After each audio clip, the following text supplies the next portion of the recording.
Assalamualaikum warahmatullahi wabarakatuh. Alhamdulillah, alhamdulillahirabbil alamin. Wassalatu wassalamu ala asyrafil anbiya'i wal mursalin wa ala alihi wa sahbihi ajma'in. Amma yang kita hormati serta kita muliakan Ketua Yayasan kita, yaitu Bapak Dr. Handes Hakimi, serta Wakil Ketua, Sekretaris dan anggota. Yang kita hormati serta kita muliakan Bapak-bapak haji, Ibu-ibu hajah, serta bapak-bapak, ibu-ibu yang dirahmati oleh Allah Subhanahu wa ta'ala. Alhamdulillah,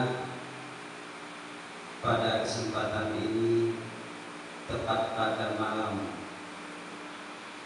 Selasa, alhamdulillah rutin kita laksanakan.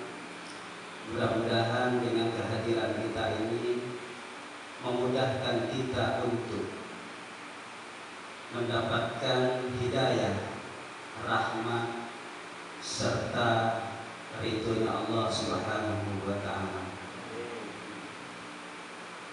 Bapak-bapak serta ibu-ibu yang dirahmati Allah, pada kesempatan ini pembahasan yang akan kita sampaikan adalah tingkatan-tingkatan yang harus ditempuh dalam bertasawuf.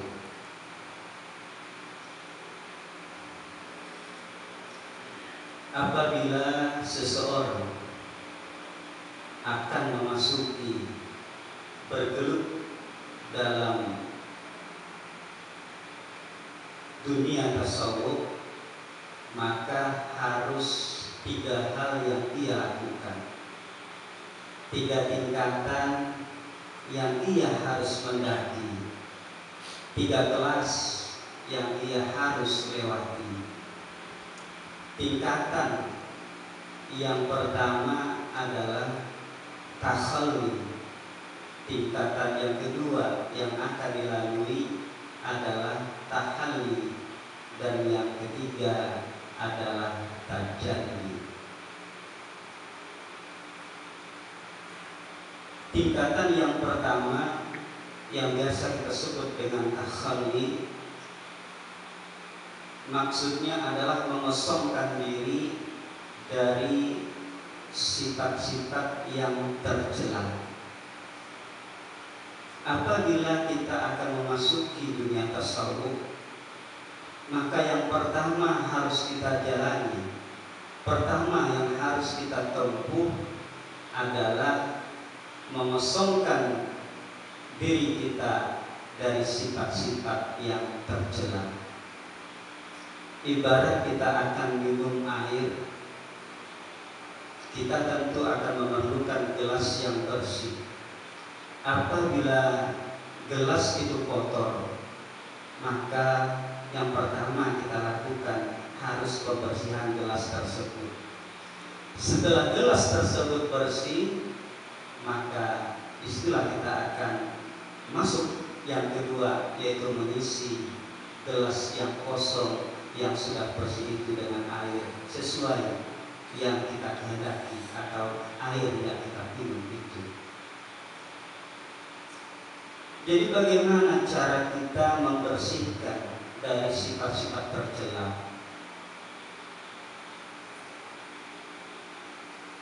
Sifat-sifat yang ada pada kita, baik yang terpuji ataupun yang tercela, di dalam diri kita itu ada 7 tempat, ada 7 pintu yang disebut dengan lataif atau latifah. Jadi setiap diri manusia itu ada 7 pintu yang nantinya dia akan berpotensi untuk berbuat kebaikan atau sebaliknya berbuat kejahatan apabila tidak dibersihkan. Itulah yang biasa kita sebut dengan latifah-latifah yang ada pada diri kita. Bagaimana cara pembersihannya? Ada dua cara pembersihan. Pertama, apabila kita telah terlanjur melakukan suatu dosa, maka yang harus kita lalui adalah dengan jalan bertobat kepada Allah Subhanahu wa Ta'ala.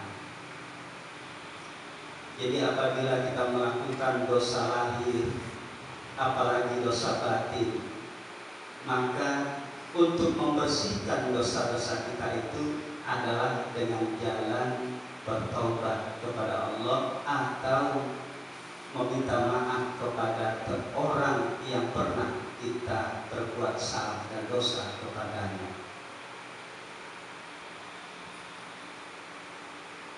Jadi bagaimana cara kita bertobat? Dan apakah taubat kita itu akan diampuni oleh Allah Subhanahu wa Ta'ala? Maka sebesar apapun dosa yang kita lakukan, itu akan diampuni oleh Allah Subhanahu wa Ta'ala. Sebagaimana Allah telah berfirman, ya ayyuhalladzina amanu tubu ilallahi taubatan nasuha asa rabbukum an yukaffiru ankum sayyi'atikum wa yudkhilakum jannatin tajri min tahtihal anhar.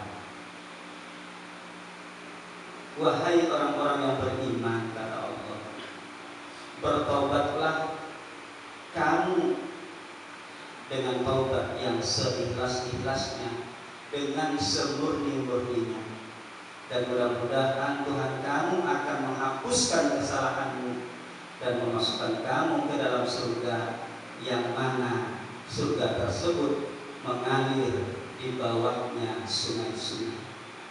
Jadi sudah jelas kepada kita semua bahwa apabila kita mau bertobat kepada Allah, sebesar apapun dosa yang kita lakukan, insya Allah Allah pasti akan mengampunkan dosa kita, walaupun dosa syirik.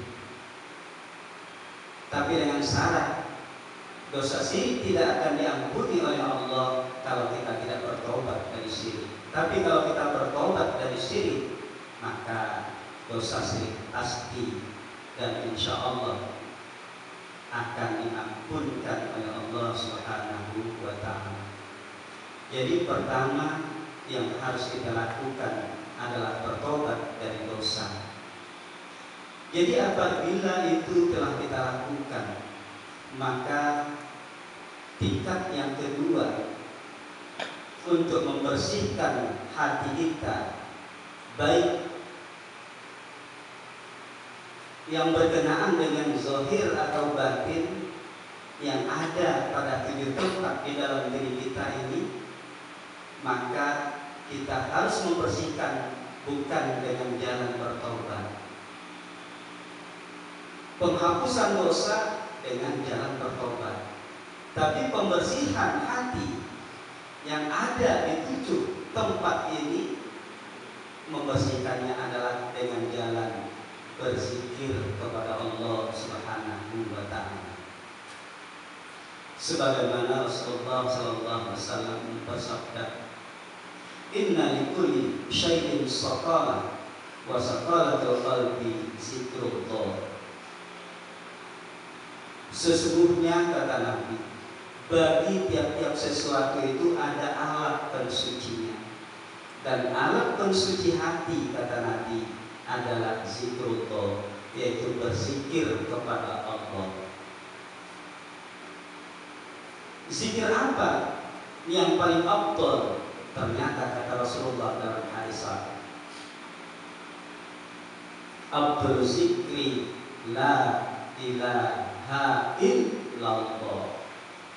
Seutama-utama zikir adalah la ilaha illallah.